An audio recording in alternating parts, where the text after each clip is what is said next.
우리 옆에 계신 분 인사하겠습니다. 하나님 당신을 사랑하십니다. 또 앞뒤로 인사하겠습니다. 잘 오셨습니다.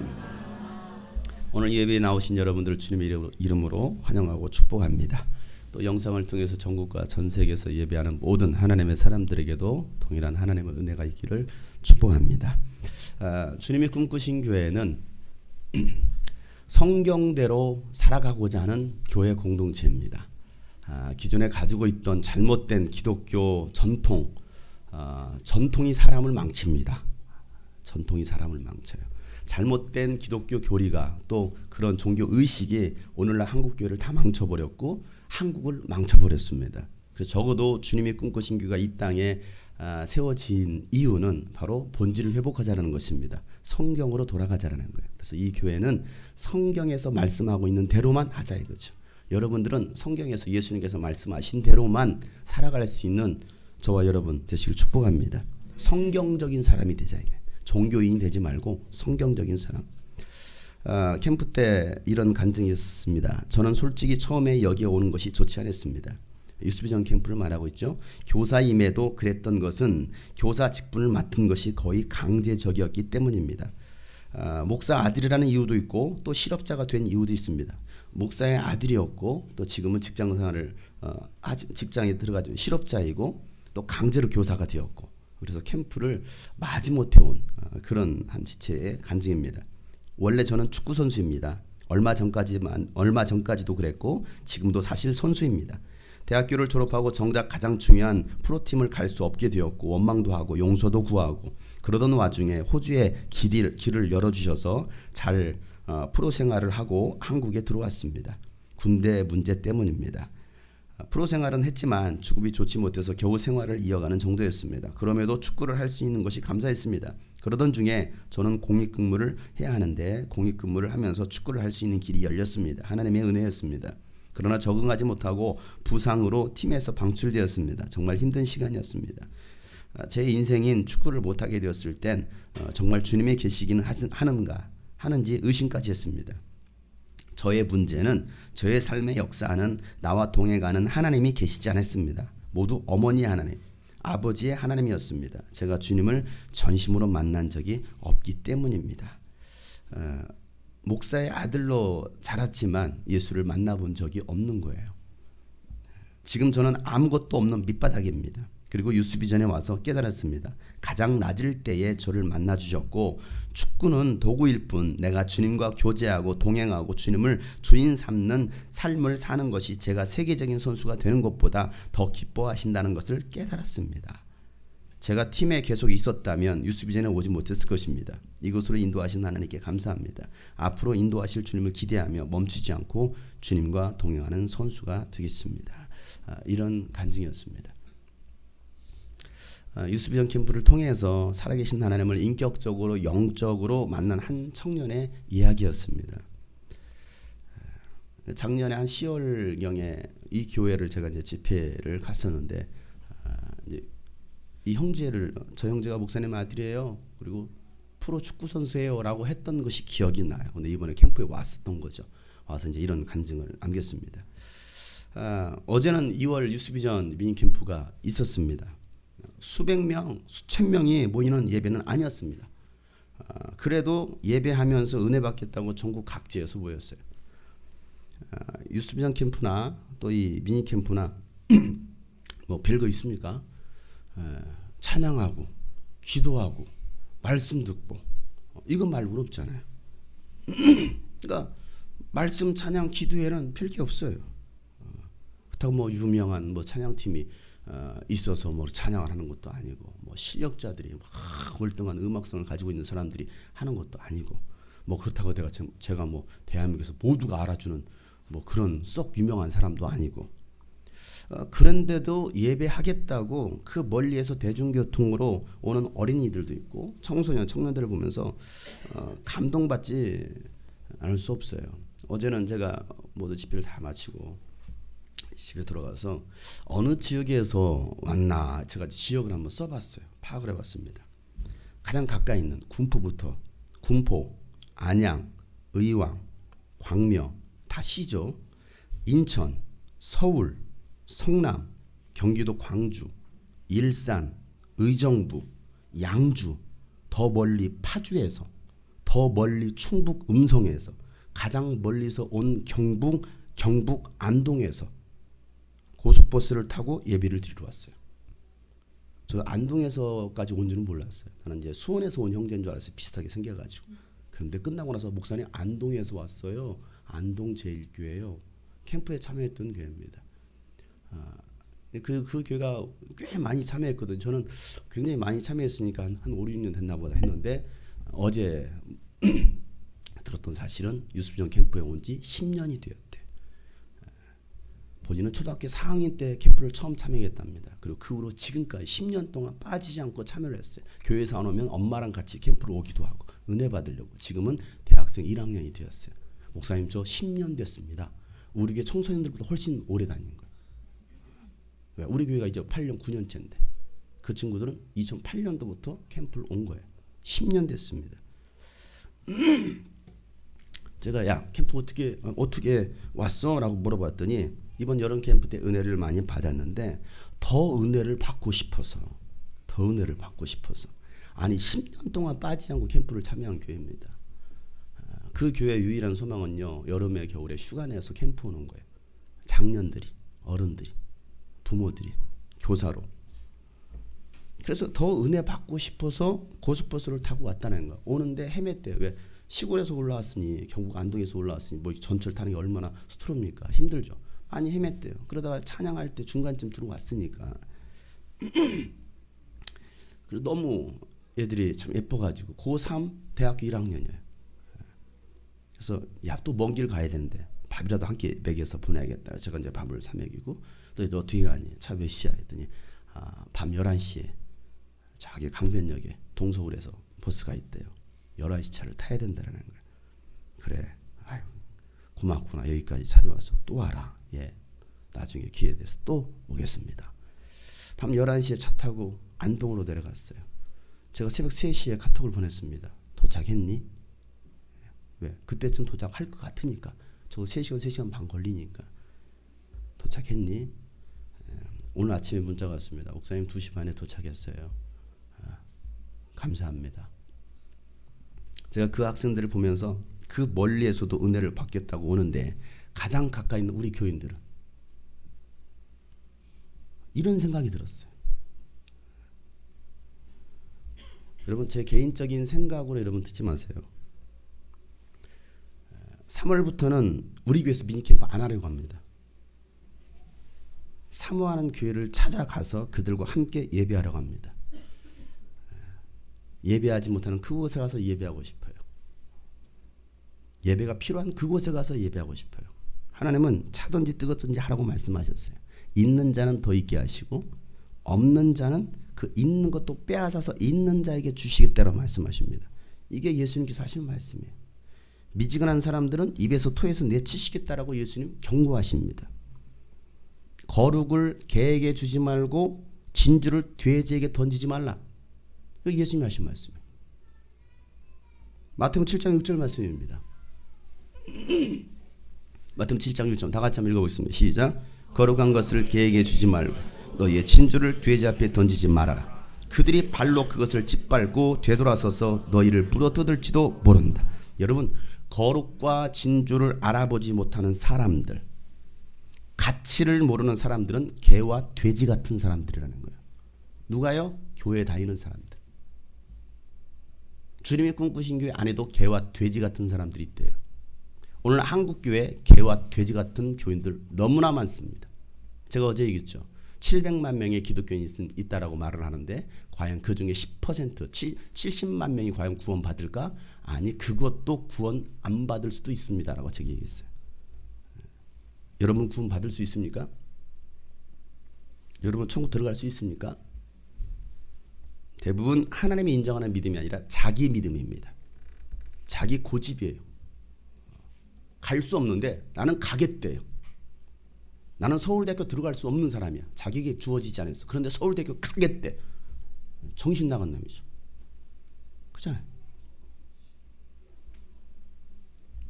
그런 자들에게는 거룩과 진주를 주지 말래요. 오히려 그들이 물어 뜯으면서 달려들 거라는 겁니다. 그리고 가치를 아는 자들에게 주라는 거예요. 오히려 저를 물어 뜯으려는 성도들이 있어요. 우리 교회에요. 왜? 거룩과 진주를 못 알아보는 거예요. 물론 제가 거룩이고 진주란 말은 아닙니다. 오히려 물어 뜯으려고 하는 사람들이 있어요. 성도들끼리. 저는 우리 교회 성도들이 진심으로 저의 마음은요, 참된 가치를 아는 그리스도인들이 되기를 바랍니다. 은혜를 더 사모하고 기도를 사모하고 모이기를 힘쓰고 영혼 구령의 열정이 일어나기를 소망합니다. 이것이 목사의 간절한 소망이에요. 제가 여러분에게 바라는 것이 무엇이겠습니까? 뭐 맛있는 거 사달라는 것입니까? 뭐 탕수육을 사달라는 것입니까? 뭐 선물을 사달라고 합니까? 저는 그거에 별 관심 없어요. 사주면 감사하죠. 맛있게 먹습니다. 선물 주면 감사합니다. 감사해요. 그러나 저는 그게 여러분들에게 제가 바라는 소망이 아니에요. 저의 간절한 한 가지 소망은 여러분이 예수님 잘 믿는 성도가 되기를 바라는 거예요. 그게 저의 소망입니다. 사람은요, 자신의 존재를 아는 것이 중요합니다. 내가 누구인지를 알아야 내가 어떻게 살지, 또 그 사명대로 그 목적대로 살아갈 수가 있는 거예요. 많은 사람들이 시간을 낭비하고 인생을 허비하고 방황하는 이유가 어디 있습니까? 내가 누구인지를 모르고 또 내가 무엇을 위해서 살아가야 될지를 모르는 거예요. 나의 존재 이유, 존재 목적을 몰라요. 내가 왜 이 땅에 존재한 사람, 내가 왜 이 땅에 존재하고 있느냐. 오늘은 요한복음 4번째 시간으로 제목이 뭐예요? 당신은 누구요? 당신은 누구십니까? 입니다. 자, 옆에 사람 물어보겠습니다. 당신은 누구십니까? 다시 또 앞뒤로 당신은 누구십니까? 이런 노래도 있었죠. 당신은 누구십니까? 나는 예쁘니 하면서 막 뭔가 소개하는 게 있어요. 나는 누구냐 이거예요. 뭐 또 그런 가요도 있었죠. 너는 누구냐? 뭐 그런 것도 있어요. 너는 누구냐 이거. 너는 오늘 말씀이 바로 그거예요. 너는 누구냐? 당신은 누구요? 당신은 누구요? 옆 사람한테 물어보라고 했더니 어떤 사람은 알면 다쳐 하는 사람도 있을지도 모르겠습니다. 아주 신비한 사람들입니다. 아니요, 수상한 사람들일지도 몰라요. 자신을 감추려고 하는 사람. 자, 오늘 말씀을 통해서 내가 누구인지를 깊이 묵상하고 나를 알 수 있는 시간이 되시기를 바랍니다. 어느 천학자가 말했습니다. 너 자신을 아니? 너 자신을 알라. 너 자신을 알라. 어떻게 하면 나 자신을 알 수 있을까요? 여러분이 어떤 존재인지 아십니까? 내가 누구인지 아셔요? 제일 모르는 게 나래요. 제일 모르는 게. 그러니까 문제인 거예요. 나를 알아야 돼요. 나를. 내가 누구인지를. 여러분, 나를 알려면 나를 만드신 하나님을 알아야 나를 알 수 있습니다. 다시 말해서 하나님을 모르면 여러분을 몰라요. 내가 누구인지를 모른다니까요. 그러니까 여러분 자신을 알려면, 여러분에 대해서 알고 싶으면 하나님을 아셔야 돼요. 왜? 하나님이 나를 만드셨는데. 그런데 하나님을 모르고서 어떻게 나를 알겠느냐는 거예요.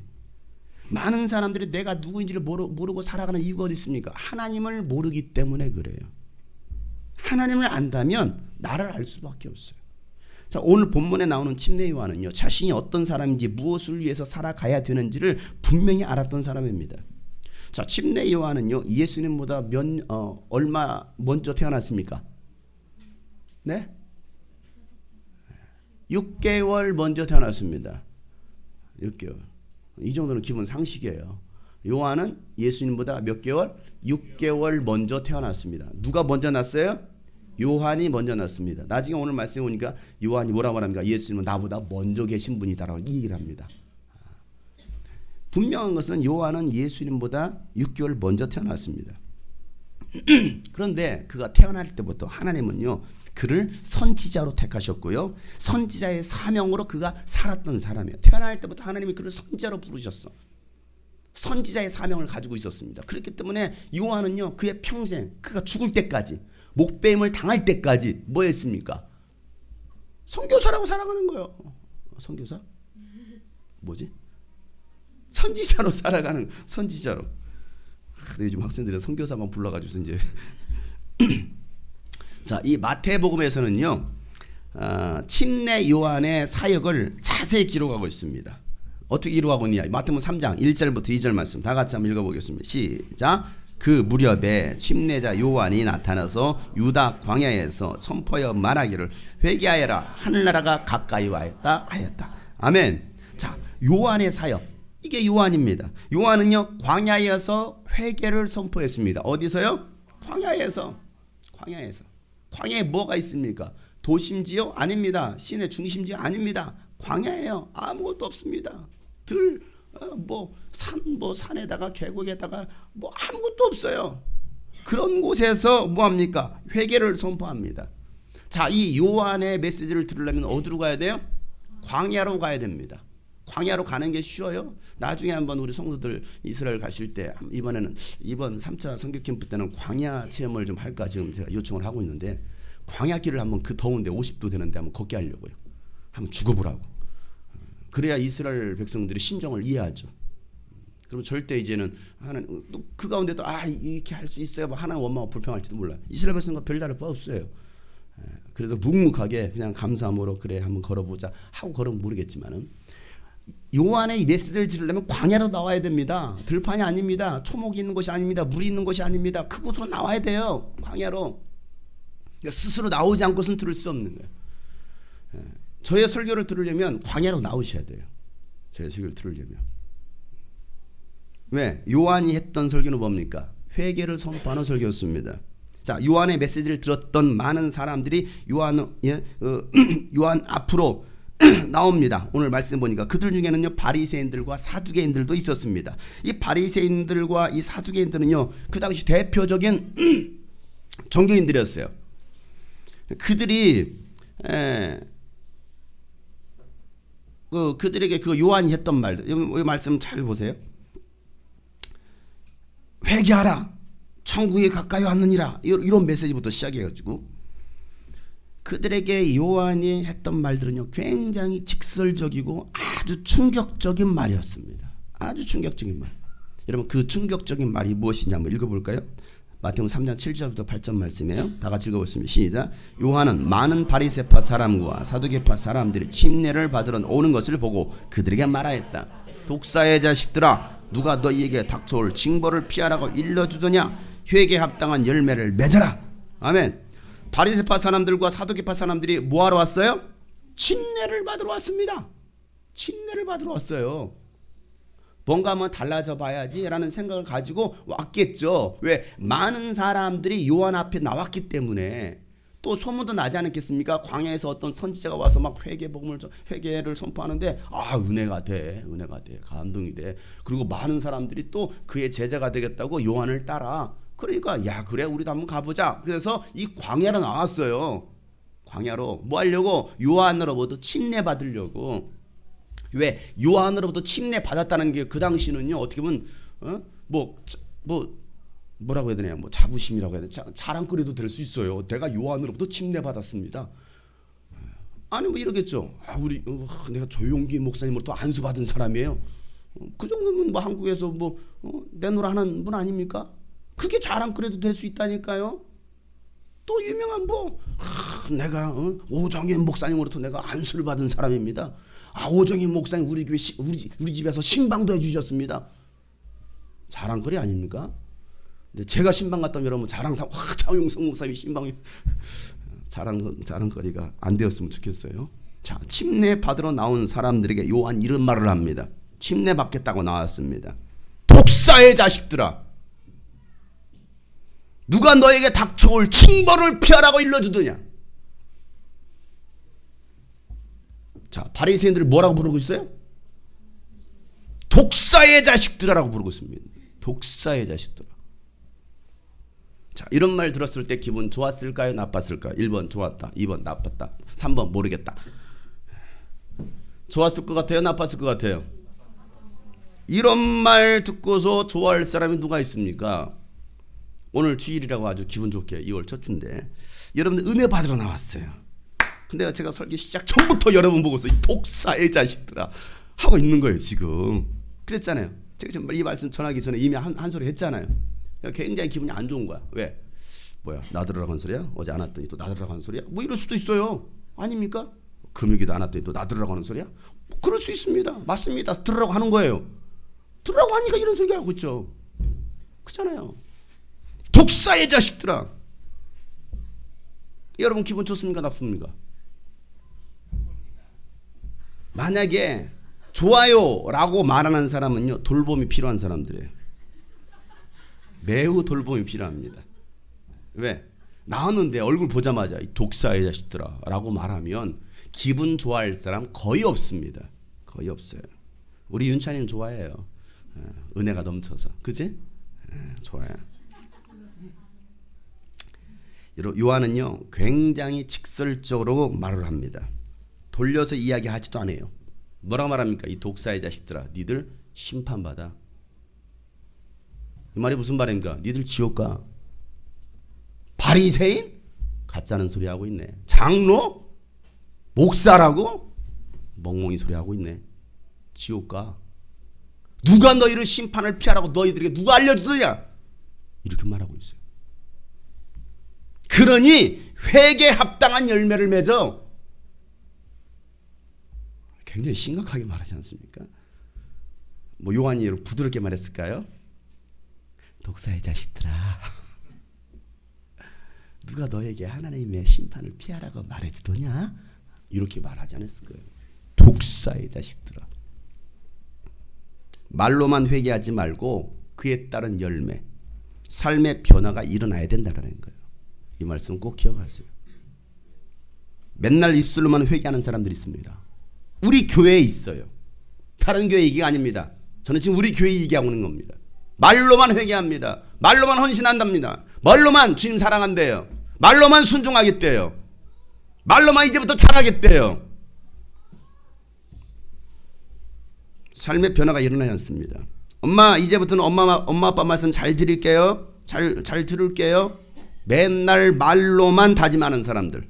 그러면서 달라지지 않는 거예요. 이제부터 열심히 공부할까요? 공부 안 해요.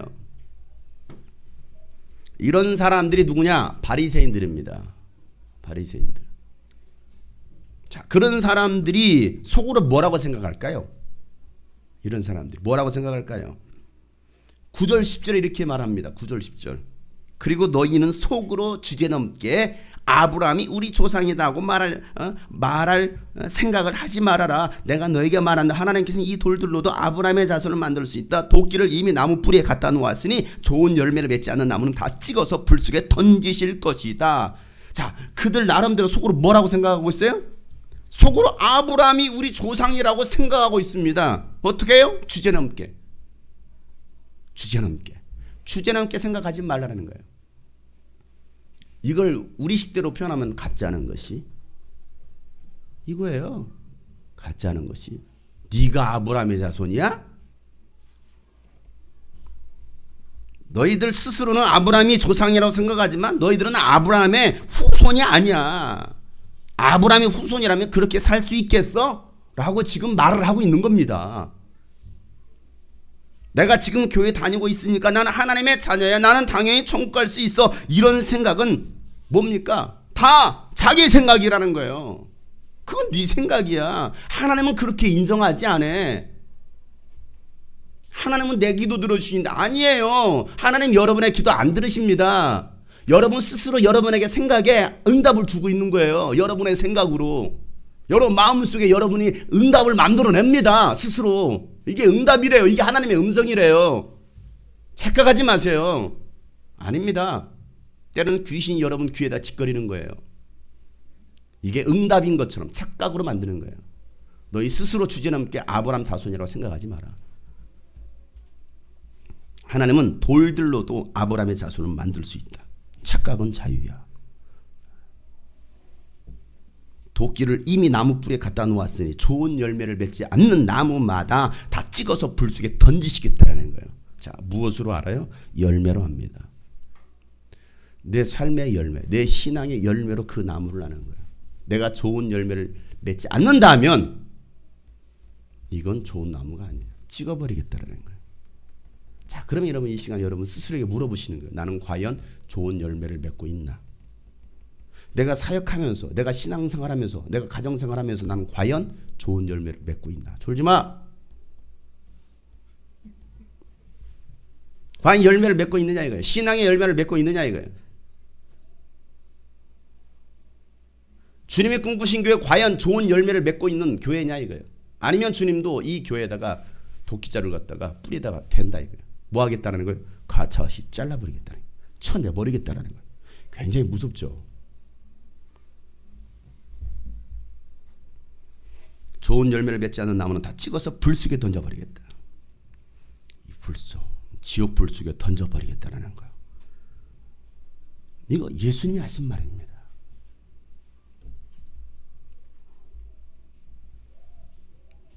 누구를 통해서? 바로 이 침례 요한을 통해서 하나님의 마음을 전달케 하는 거예요. 하나님의 마음. 예수님도 그 얘기 똑같은 얘기 하시잖아요. 야, 네 오른손이 범죄하거든 잘라버려라. 잘라버려라. 왜? 이 오른손이 범죄함으로 지옥에 떨어지는 것보다 낫다. 야, 네 오른발이 이 다리가 지옥 죄악으로 끌고 간다면 이 다리를 잘라버리라는 거예요. 왜? 그 잘못된 길로 감으로 인해서 지옥에 가는 것보다 낫다. 잘라버리라는 거예요. 좋은 열매를 맺지 않는 나무는 가차없이 예수님도 잘라서 불 속에 던져버리겠다고 말씀하십니다. 하나님께서 종교인들을 심판하시려고 준비하고 계신다라고 말씀하고 있습니다. 지금 누가 나왔는데요? 종교인들이 나왔어요. 바리새인들, 사두개인들이 나왔습니다. 수많은 장로들이 나왔어요. 교회 집사들이 나왔습니다. 교사들이 나왔습니다. 직분자들이 나왔습니다. 목사라고 하는 사람들이 나왔습니다.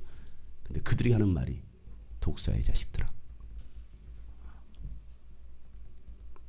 자, 이런 말을 바리새인들이 들었어요. 기분 좋아요?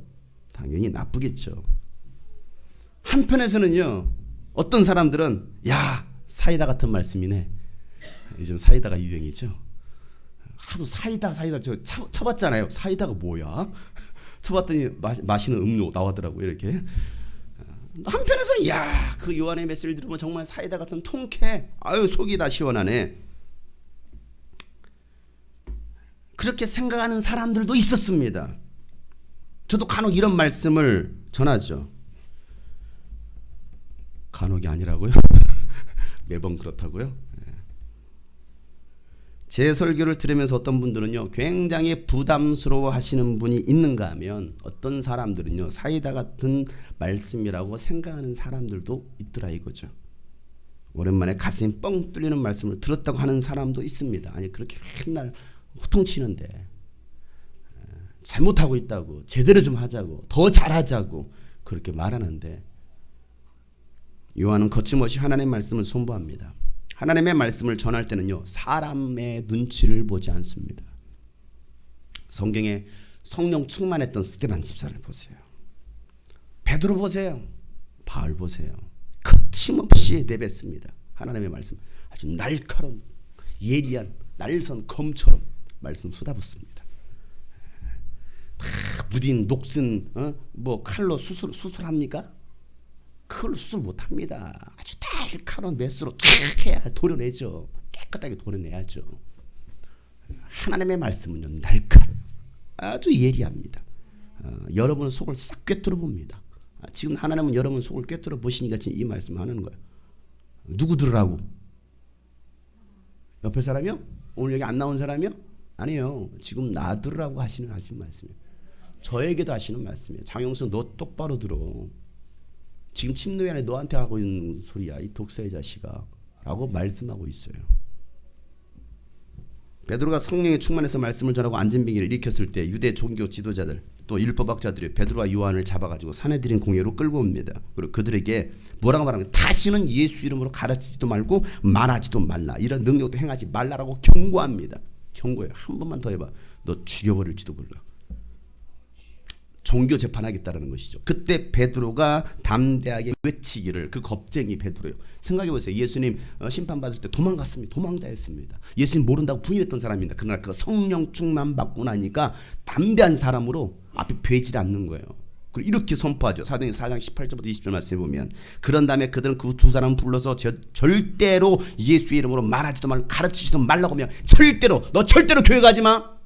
너 절대로 주님이 꿈꾸신 교회 가지 마. 다른 교회는 가도 괜찮아. 너 주님이 꿈꾸신 교회만 가지 마. 이렇게 말하는 분도 계시더라고요. 이 교회가 도대체 신천지도 아니고 안산항도 아닌데 뭐 통일교도 아닌데 이단 사이비 집단도 아닌데 주님이 꿈꾸신 교회만 가지 말래요. 다른 교회는 다 괜찮대. 심지어 어떤 서울에는 큰 교회는 가도 괜찮대요. 근데 여기는 가지 말래. 이 코딱지 많은 교회. 코딱지 봐도 굉장히 큰 거야. 이 코딱지 많은 교회는 가지 말래요. 다른 교회는 다 괜찮은데 왜 그렇게 말할까요? 누가 그렇게 말할까요? 영적으로 아는 거예요. 이 교회가 어떤 교회인지를. 너 절대로 교회 가지 마. 너 절대로 예배 가지 마. 너 토요 예배 공부해야지 마. 무슨 교회야? 시험 기관인데. 너 취업 준비해야지. 무슨 왜 교회야? 그냥 예배 한번 바짝 가서 도장 찍고 나가면 되는 거지. 다 되는 거지 뭘. 네 미래를 준비해. 여러분 미래 준비하지만 여러분의 영혼을 준비하시길 바랍니다. 이게 진짜잖아요. 미래 준비해서 뭐 하려고요? 좋은 대학교 들어가고 뭐 좋은 직장 들어가려고요? 그래서 뭐 멋진 남자 만나서 결혼하려고요? 그래서요. 그래서 지옥 가면 좋습니까? 미래 준비 잘못 진짜 여러분의 영혼의 미래를 준비하시길 바랍니다. 이게 진짜라 이거예요. 뭘 준비하냐고요. 절대로 가지 말래. 절대로. 네가 지금 공부할 때, 네가 지금 돈 벌 때, 네가 지금 정신없이 세상을 살아도 말이야 부족한 세상인데 말이야. 이게 얼마나 힘든 세상. 네가 지금 그렇게 맨날 교회만 쫓아다니냐? 절대 가지 말래요. 그때 베드로와 요한이 대답했던 말이 뭡니까? 하나님의 말씀을 듣는 것보다 당신들의 말을 듣는 것이 하나님 보시기에 옳은 일인 것을 판단해 보십시오. 우리는 보고 들은 바를 말하지 않을 수 없습니다. 이게 베드로와 요한이 했던 말입니다. 그 겁쟁이, 그 무식쟁이 베드로가 담대하게 우리가 하나님의 말씀을 듣는 것이 옳은지 당신의 말을 듣는 것이 옳은지 한번 판단해 보시오. 누구의 말을 들어야 됩니까? 하나님의 말씀을 들어야 돼요. 근데 우리는 하나님의 말씀을 다 제껴놔요.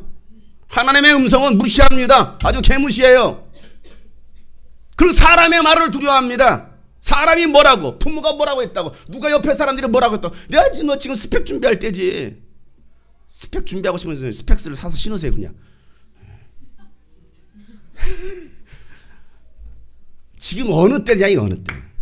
근데요 아무 생각 없어. 우리 학생들 청년들 아무 생각 없어요. 지금 뭐 할 때냐 이거예요. 지금이 정신 나갔어요. 정신 나갔어.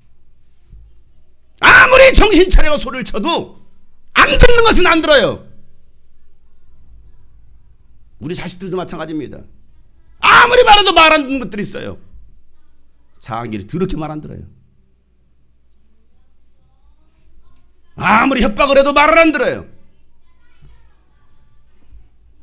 그래서 내가 경고했습니다. 지옥 잘 가라. 너를 위해서 지옥 안방 아랫목을 마련해놨을 것이다. 잘 가라. 듣지 않으려고 하는 사람들. 그래 한번 네 멋대로 한번 해봐. 멋대로 해봐. 그 말은 해줘야 되잖아요. 안 하면 어떻게 됩니까? 파수꾼이 외쳐야 되는데 외치지 않으면 그 심판은 제가 받거든요. 할 말은 해야 돼요. 우리 학생들 청년을 똑바로 잘 들어요.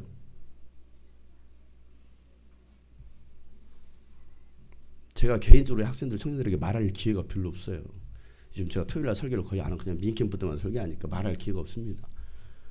이런 때라도 한 번씩 얘기해야지. 여러분의 인생은 여러분의 인생이 아닙니다. 예수님의 인생이에요. 이게 구원받은 하나님의 자녀들입니다. 내 멋대로 살라라고 여러분 구원하신 게 아니에요. 네 육체를 위해 따라 살아가라고 예수님께 여러분 구원하신 게 아니에요. 육체 따라 사는 인생은 망합니다. 이 말씀을 꼭 기억하세요.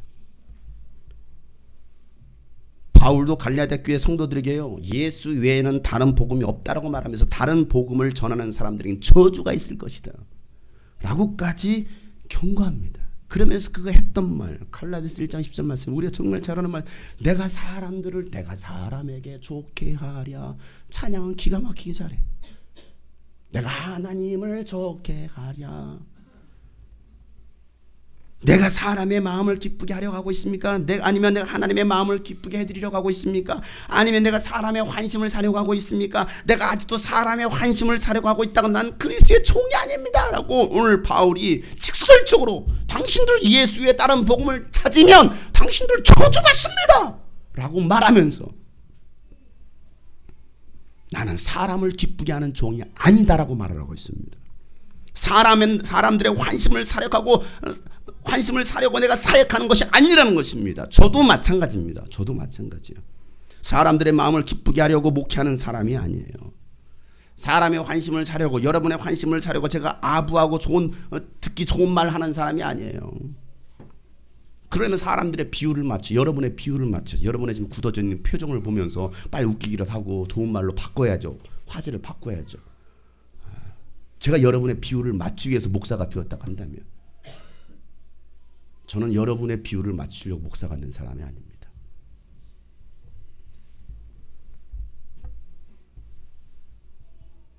만약에 제가 사람들의 마음을 사고 사람들의 비율을 맞추기 위해서 목사가 되었다고 한다면, 아니 더 속된 말로 뭐 할 거 없으니까 돈 벌려고 목사가 되었다고 한다면, 뭐 갈 데 없으니까 대학교도 떨어지고 아 하나님의 뜻이네, 신학교 가라는 하나님의 뜻이네, 뭘 다 떨어진 거 하나도 안 되니까 신학교 간다고 하나님 부르시다, 그런 개떡 같은 소리 하고 있어. 그런 놈들이 다 망치는 거예요 교회를. 하나님이 다 막으셨대. 지가 안 한 것이지, 지가 못했지.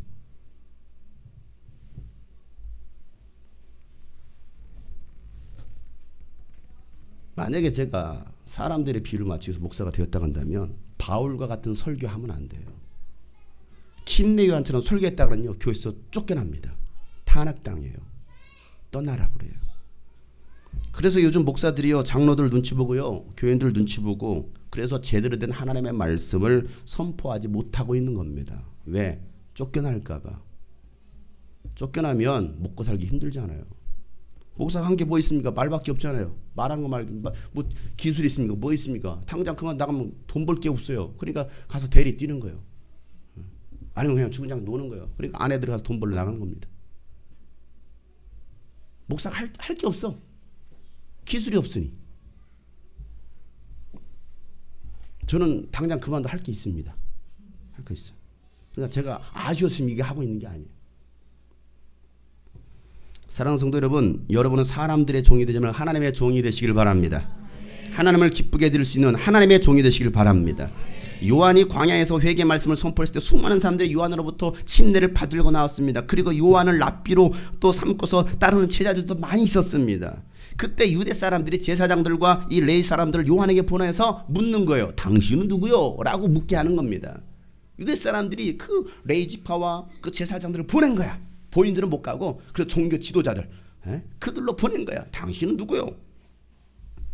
19절 말씀, 오늘 본문 19절 말씀이죠. 유대 사람들이 예루살렘에서 제사장들과 레위 사람들을 요한에게 보내어서 당신은 누구요? 하고 물어보게 하였다. 그때 요한의 증언은 이러하였다. 여러분, 왜 유대인들이 당신은 누구요라고 물어봤을까요? 왜 요한이 어떤 사람인지를 궁금했을까요?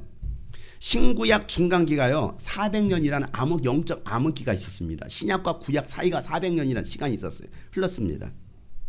그 400년 동안 하나님의 음성도 없었습니다. 하나님의 계시도 없었습니다. 그런 영적 암흑기에 갑자기 등장한 한 사람이 있었는데 그 사람이 누구예요? 요한이더라. 요한. 그렇게 등장한 사람이 어디에서? 광야에서 선포합니다. 자, 광야에서 선포하는 사람 누굽니까? 그들 속에 떠오르는 한 사람, 모세. 마치 모세처럼, 마치 다른 선지자들처럼. 그러니 유대인들에게는 굉장히 궁금한 거예요. 도대체 저 사람은 누구냐? 저 사람은 누구냐? 도대체 장용석 목사가 누구냐? 장용석 목사가 누구냐? 굉장히 궁금한 거예요. 왜? 이렇게 말을 하니까. 제가 이런 설교를 하니까 굉장히 궁금한 거예요. 그러자 요한이 대답합니다. 20절에 거절하지 않고 고백하기를 나는 그리스도가 아니요 하고 그는 고백합니다. 자, 나는 그리스도가 아니라는 거예요. 왜 이런 고백을 합니까? 요한을 그리스도가 아닐까라고 생각하는 사람들이 있었다라는 거예요. 여러분, 그리스도가 누굽니까? 그리스도란 말은 무슨 말이에요? 기름 부음 받았다라는 의미입니다. 기름 부음 받은 자. 그러니까 요한은 분명히 기름 부음 받은 자, 다른 말로 말하면 구원자란 말입니다. 구원자. 우리를 인도할 지도자, 구원자라는 거예요. 그러니까 요한이라면 충분히 그리스도가 될 만한 자격이 있는 사람이야 라고 생각했습니다. 왜? 그를 따르는 수많은 제자들도 있잖아요. 그래서 당신 혹시 그리스도요? 라는 생각을 가지고 있었기 때문에 당신 누구요? 라고 물었을 때 요한의 대답은 굉장히 간단했어요. 뭐였습니까? 아니요. 뭐라고요? 아니요. 그러자 또다시 묻습니다. 21절. 그들이 다시 요한에게 물었습니다. 그러면 당신은 누구란 말이요? 엘리야요? 요한은 아니요 하고 대답하였다. 당신은 그 예언자요? 하고 그들이 물은 요한은 또 아니요 하고 대답합니다. 자, 첫 번째, 당신은 엘리야요? 왜 엘리야라고 물어봤을까요? 요한이 엘리야와 같은 기적을 일으켰나요? 성경에 요한의 사역 가운데 기적을 일으킨 장면이 있어요, 없어요? 단 한 장면도 안 나옵니다. 그냥 그는 외쳤어요. 엘리야 같은 기적을 일으키지도 않았는데도 당신은 엘리야요라고 말을 합니다. 왜 이런 질문을 합니까? 무슨 근거로 당신이 엘리야요라고 묻습니까? 구약의 마지막 성경이 말라기 성경입니다. 말라기 성경에 엘리야 예언자를 보내겠다라고 하나님께서 말씀하셨어요. 그리고 나서 400년이 흐른 거예요. 자, 구약의 마지막 말라기 4장 5절부터 6절 말씀 시작. 주의 크고 두려운 날이 이르기 전에 내가 너에게 엘리야 예언자를 보내겠다. 그가 아버지의 마음을 자녀에게로 돌이키고 자녀의 마음을 아버지에게로 돌이킬 것이다. 돌이키지 아니하면 내가 가서 이 땅에 저주를 내리겠다. 자, 하나님께서 이 말씀을 하시고 400년 동안 아무런 말씀도 하시지 않았습니다. 예언자도 없었습니다. 그런데 400년이 지난 후 어느 날 갑자기 한 사람이 등장했습니다. 광야에서 외치는 거예요. 뭐라고요? 회개하라, 천국이 가까이 왔는다. 이 말은 무슨 말이에요? 하나님께로 돌아오라. 회개하고 하나님께로 돌아오라는 거예요. 아버지의 마음을 자녀에게 돌이키고 또 자녀의 마음을 아버지께로 돌이키고 있는 자가 누굽니까? 요한입니다. 그렇기 때문에 유대인들은 요한이 바로 오시리라 한 엘리야가 아닐까라고 생각했던 것입니다. 요한은 그 질문의 대답은 뭐였습니까? 아니요. 맞소라고 할 수 있잖아요. 그런데도 아니요. 자, 그러자 제사장들이 또 궁금했습니다. 또 묻습니다. 그러면 그 예언자요? 그 예언자는 또 누구예요? 연구해 보세요.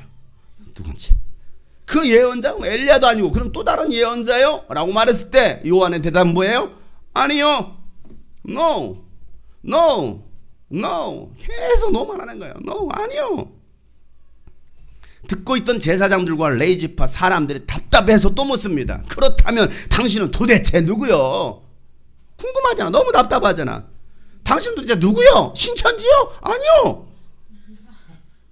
아니다 그냥. 물론 신천지 질문 안 했어요. 당신은 도대체 누구요? 제가 묻습니다. 여러분은 누구요? 할 말이 없어. 내가 누구지? 여러분은 누구요? 안 나오잖아요. 바로. 내가 누구지? 왜? 내가 누구냐에 따라 내가 어떻게 살아갈지가 나오잖아요. 내가 누구지? 차영성이요. 아니 그걸 이름을 묻는 게 아니에요. 내가 누구냐 이거예요. 여러분 누구요? 희연이요. 아니지. 신천지요. 제사장들이 답답해서 물어봅니다. 요한복음 1장 22절. 그래서 그들이 말하다. 그러면 당신은 누구란 말이요? 우리를 보낸 사람들에게 대답할 말을 좀 해주시오. 왜 보냈을 가서 무슨 뭐라고 말을 해야 되잖아요. 당신은 자신을 무엇이라고 말하시오? 이거예요. 당신은 자신을 무엇이라고 말하시오? 당신은 무엇이라고 당신은 말하십니까? 이 질문에 요한은 이사야 선지자의 예언으로 답변을 합니다. 23절만 다 같이 큰 소리로 시작. 요한이 대답하였다. 예언자 이사야가 말한 대로 나는 광야에서 외치는 이의 소리요 너희는 주님의 길을 곧게 하여라 하고 말이요. 자, 이사야 선지자가 말한 대로 나는 그저 광야에서 외치는 이의 소리일 뿐. 어떤 소리예요? 어떤 소리? 너희는 주님의 길을 예비하라. 회개하라. 천국이 가까이 왔느니라. 요거예요. 그냥 소리예요. 소리. 외치는 거예요. 이 소리에 불과하다고 고백합니다. 요한의 외침은 단순했습니다. 회개하라! 천국이 가까이 왔느니라. 회개하라! 하나님께로 돌아와라! 예수님 곧 오시리니. 이게 요한이 외쳤던 단순한 소리입니다. 주님의 길을 곱게 하라는 것입니다. 주님의 길을 예비하라는 거예요. 이게 요한이 외쳤던, 나는 그저 광야에서 외치는 소리입니다. 이 말을 들었던 제사장들 또다시 묻습니다. 뭐 이렇게 묻는 게 많아. 25절. 그들이 또 요한에게 물었습니다. 당신이 그리스도도 아니고 엘리야도 아니고 그 예언자도 아니면 어째 침례를 주시오? 그러면 왜 침례를 주는 거요? 뭔 말인지도 못 알아듣는 거야. 이 사람들은 깨닫지도 못해요. 이런 사람 다 묻어버려야 돼. 계속 물으니까. 뭐 자꾸 묻어. 그죠? 그리스도 아니고 엘리야도 아니고 예언자도 아니고 그런데 왜 침례를 줘요? 이거예요. 그 질문에 요한은 또 답변합니다. 저 요한은 답변도 잘해요. 26절 27절 시작. 요한이 대답하였다. 나는 물로 침례를 주어 그런데 여러분 가운데 여러분이 알지 못하는 이가 한 분 서 계시오. 그는 내 뒤에 오시는 분이시지만 나는 그분의 신발끈을 풀 만한 자격도 없소. 나는 물로 침례를 주지만 내 뒤에 오시는 분을 여러분이 알지 못하지만 여러분들이 그가 누구인지는 모릅니다. 나는 그분의 신발끈을 풀 만한 자격도 없다는 거예요. 유대인들은 도대체 그분이 누구시길래 그러면 당신은 누구야라고 그랬더니 갑자기 자기 얘기는 안 하고 다른 사람의 얘기를 하고 있는 거야. 도대체 그분이 누구시길래 라고 생각하지 않았겠습니까? 아니 요한처럼 대단한 선지자 랍비가 하는 말입니다. 그 유명한 랍비가 하는 소리가 아니 나보다 더 대단한 분이 계십니다. 나는 그분의 신발끈을 풀만한 자격도 없는 사람이요 라고 말을 하고 있습니다. 여러분 신발끈을 누가 풀어줍니까? 신발끈 누가 풀어줘요? 신발끈. 집에 들어가면 신발끈을 풀어야 누가 풉니까? 종이 풀어요. 누가 묶어줍니까? 보검이가 묶어줘요. 아니 신발끈을 풀어주는 사람이 누구예요? 종이에요. 노비입니다. 아니 요한처럼 대단한 사람이 그분의 신발끈을 풀 만한 자격도 없다라는 거예요.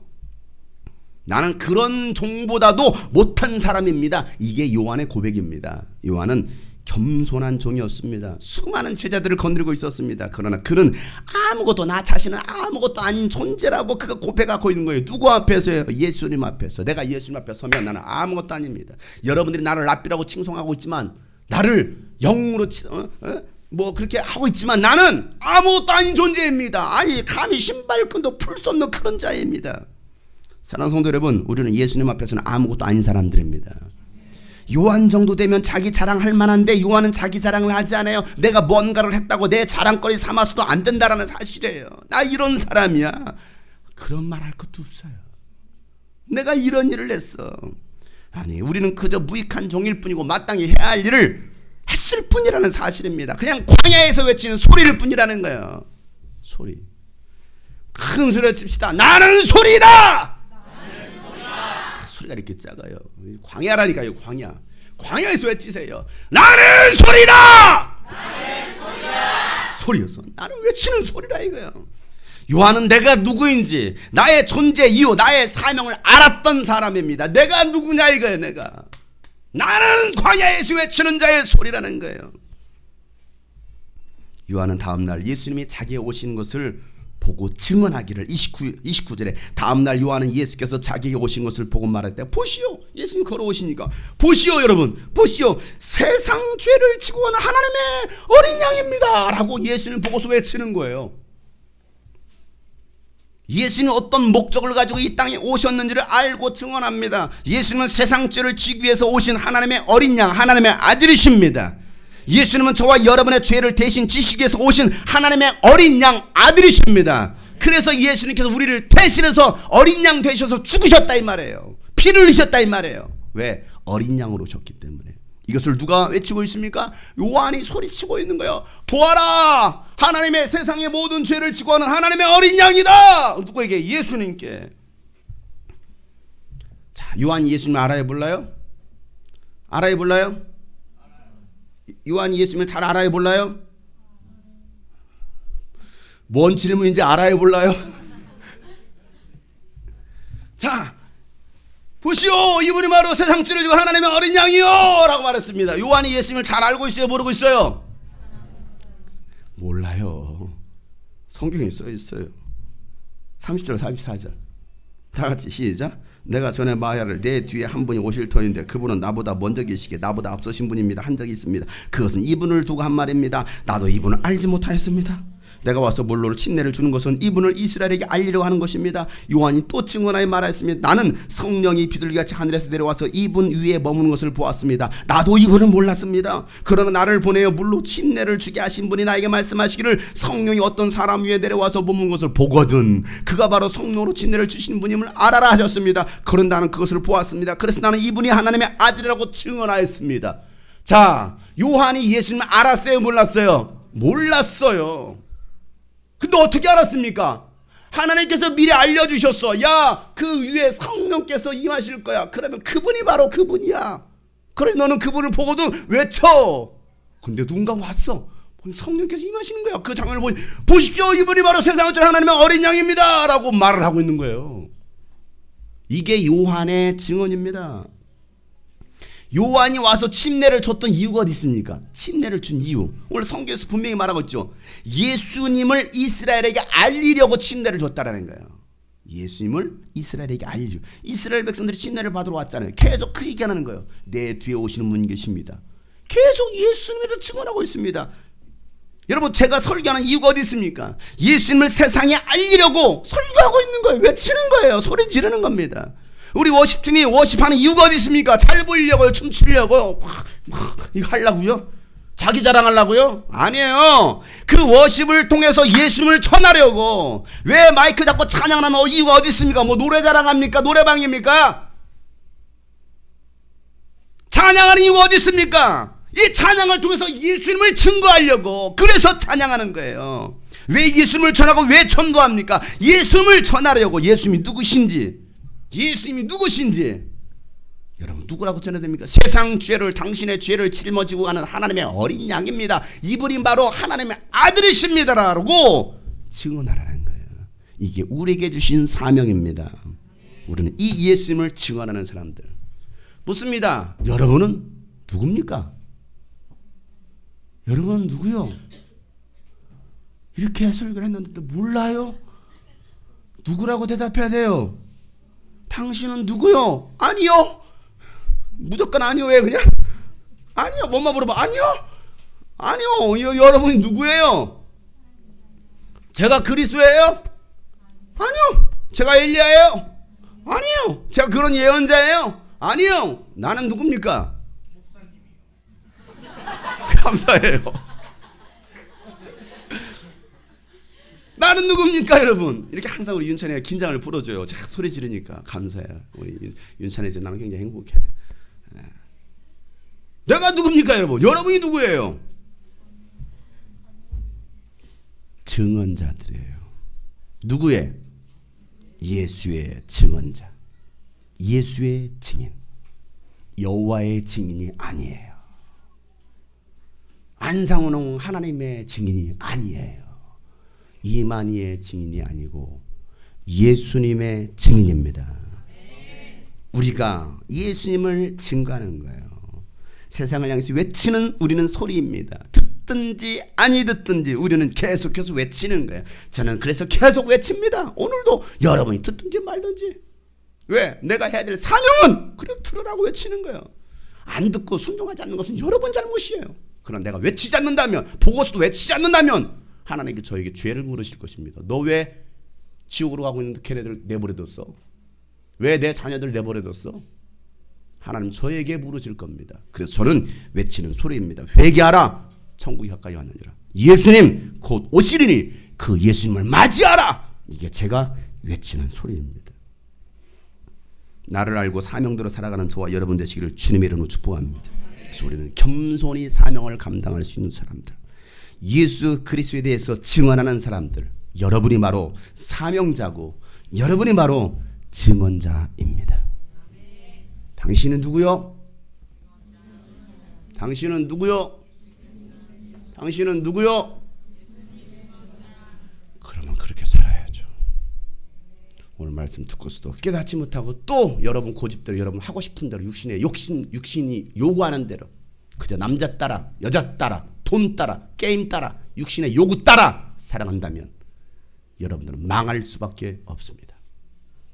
그러나 오늘 이 말씀 듣고 정신 차리고 내가 누구인지를 분명히 알고 예수님께서 이 땅에 왜 오셨는지를 분명히 알고 예수님께서 우리의 죄를 나의 죄를 짊어지시려고 어린 양으로 오셔서 비참하게 십자가에 죽으셨구나.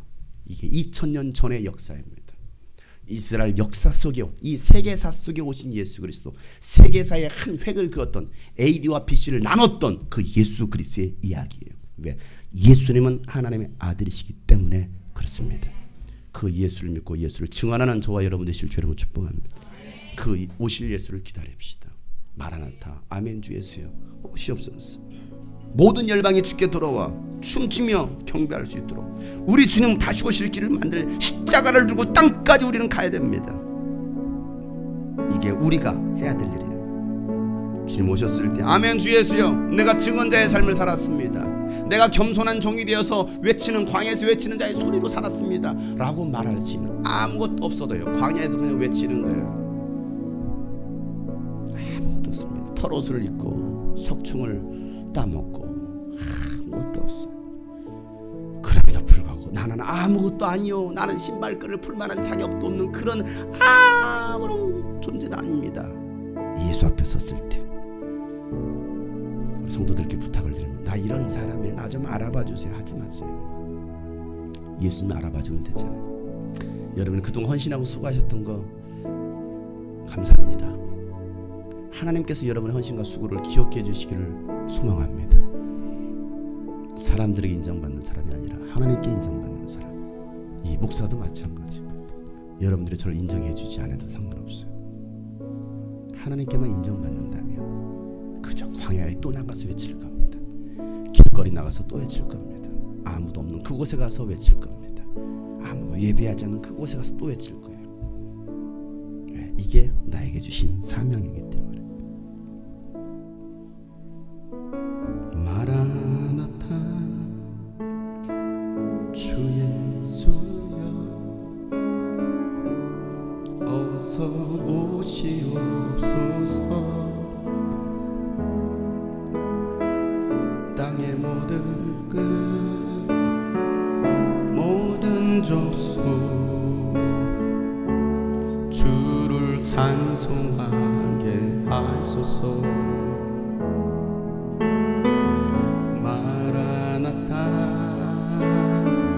주 예수여 어서 오시옵소서. 모든 열방이 주께 돌아와 춤추며 경배하게 하소서. 우리 주님 다시 오실 길을 만드시다. 우리 주님 다시 오실 길을 만들자. 십자가를 들고 땅끝까지 우린 가리라. 우리 주님 하늘 영광 온 땅 덮을 때 땅 끝에서 주를 맞으리. 마라나타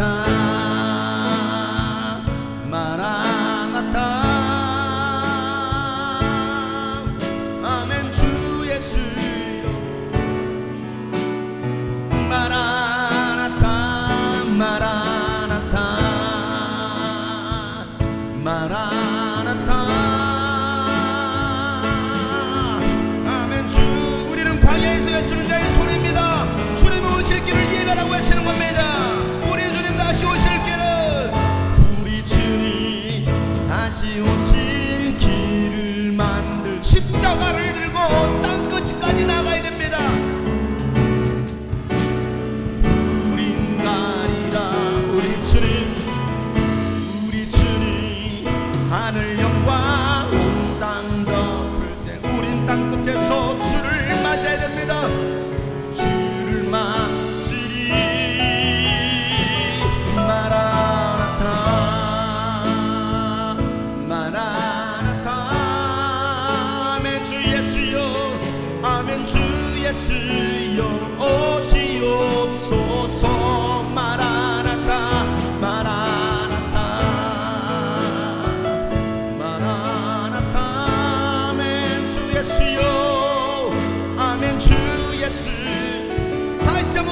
두 손 얹고 우리 주님 다시 오실 기회를 만드십니다. 우리 주님 다시 오시 오늘 말씀을 기억하세요. 내가 누구인 줄 알아야 됩니다. 십자가를 들고 땅끝까지 우린 가리라. 우리 주님 온 땅 덮을 때 우린 땅 끝에서 주를 맞으리. 마라나타 마라나타. 아멘. 주 예수여 오시옵소서. 오시오. 우리 주님께 두 손 높이 들고 마라나타 마라나타. 오늘 말씀을 기억하며 여러분 다시 한번 주 앞에 철저하게 결단하고 회개합시다. 하나님, 내가 광야에서 외치는 자의 소리로 살게 하여 주시옵소서. 내가 먼저 등일의 삶을 살게 하여 주시옵소서. 주님 오시기를 예배하게 도와주라고 다같이 주여 한번 부르시고 통성을 기도합시다. 주여 하나님 아버지여, 예수 증인의 삶을 살게 하여 주시옵소서. 예수 그리스도의 증인으로 살게 하여 주시옵소서. 마라나타 마라나타. 아멘. 주 예수여 오시오. 하나님 찾으시는 그 한 사람, 하나님 찾으시는 그 한 사람 내가 되길, 나 침례 요한과 같은 그 한 사람이 내가 되기 원합니다. 주의를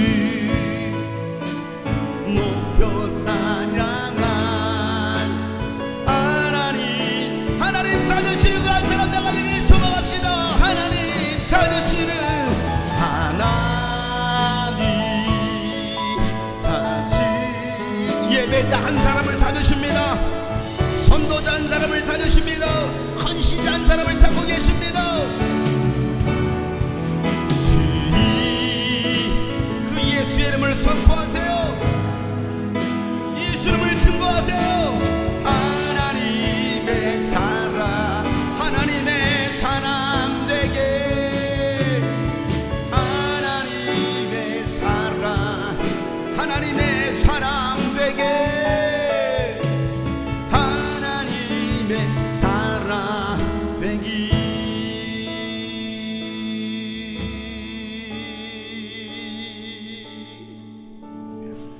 하나님, 우리 성도들이 하나님이 찾으시는 그 한 사람 되게 하여 주시옵소서.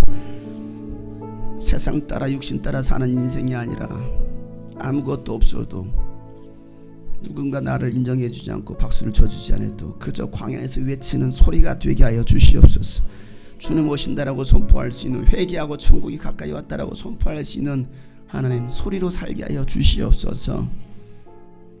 하나님, 오늘도 주님의 말씀 그저 흘려듣는 그런 말씀이 아니라 오늘 주님께서 내 영혼에 들려주시는 주님의 음성으로 듣게 하시고, 하나님 끊어버릴 거, 잘라버릴 거, 깎아버릴 거, 메울 거 하나님 다 메우게 하시고, 이제는 정말 주님 오실 길을 곱게 할 수 있는, 평평하게 만들 수 있는 내 자신이 되게 하시고, 그 이상 세상에 끌려 죄악에 끌려 살지 않게 하시고, 육신에 끌려 사는 인생, 그러다가 망하는 인생 되지 않도록 주님 우리를 붙잡으시고 우리 영혼의 성령의 충만함으로 채워 주시옵소서. 오늘도 예수의 증언자로 살기로 결단한 모든 하나님 사람들 기억하시고, 오늘도 드려진 예물을 주님 받으시고, 예물을 통하여 죽어가는 영혼 구원하고 민족과 열방 가운데 예수 그리스도의 복음을 증거하는 일에 귀하게 물질이 쓰여지게 하시고, 우리 성도들에게 재물 얻을 능력도 허락하여 주시고, 주신 물질 가지고 하나님 나라를 위해서 쓰여지게 하여 주옵소서. 공부한 학생들의 지혜와 지식과 명철과 청명도 하여 주셔서 하나님 이 땅에서 정말 영향력 있는 하나님의 복음을 위해 뛰어난 자들로 세워 주시옵소서.